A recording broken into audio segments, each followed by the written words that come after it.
I had to breathe for you.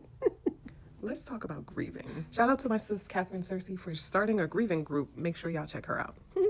Now, we could talk about grieving when it comes to losing someone you love, grieving certain situations, grieving friendships and relationships, grieving things that you actually worked so hard on. There's so many different ways of grieving, and there's so many different ways to trigger that grieving, because grieving could happen at any time. And it always happens when you think you are fine, and then bloop, here comes grieving at the drop of a dime. But we don't talk enough about the grievance of the old you. Versions of you that you need to let go of. Versions of you that you're trying to get back to. But knowing damn well it is not for your highest good. Grieving the parts of you that was so beautiful once upon a time. People be like, I want that old thing back.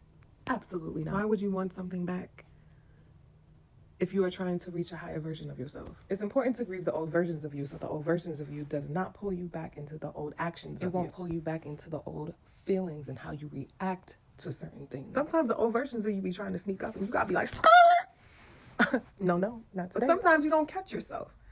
And sometimes you gotta sit back and be like,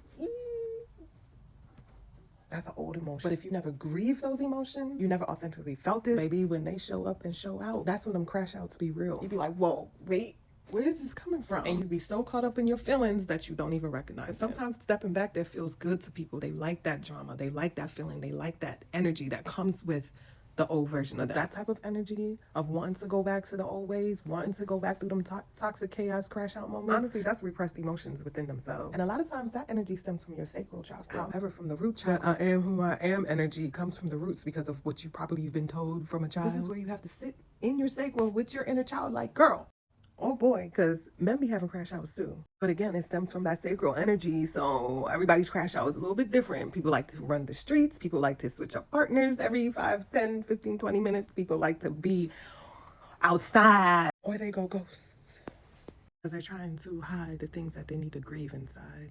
Sometimes the wildness comes from that inner child that has not been seen or loved or hugged or has been abused in some way or something.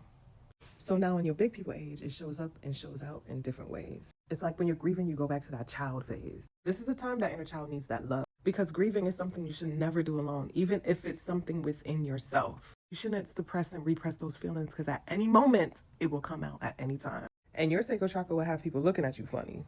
Good or bad, you have to grieve the old versions of yourself that has brought you to where you are now, because there's lessons from that lesson back there, from the old versions of you, that you could take and elevate yourself with. Use that as stepping stones so you could not make the same mistakes, or use that as a stepping stone to help elevate and make yourself better. Because it's never really a mistake. It's something for you to use to elevate and help you to become a better person. Because at times, let's be real, we don't see it in the moment. That's when that shadow self come and take over, but that's when you're forced to be still. And this is when you're actually able to sit and actually grieve. And baby, grieving you ain't easy. But it starts with grieving the parts of yourself that you are hanging on to that no longer serve your highest good. Ashe.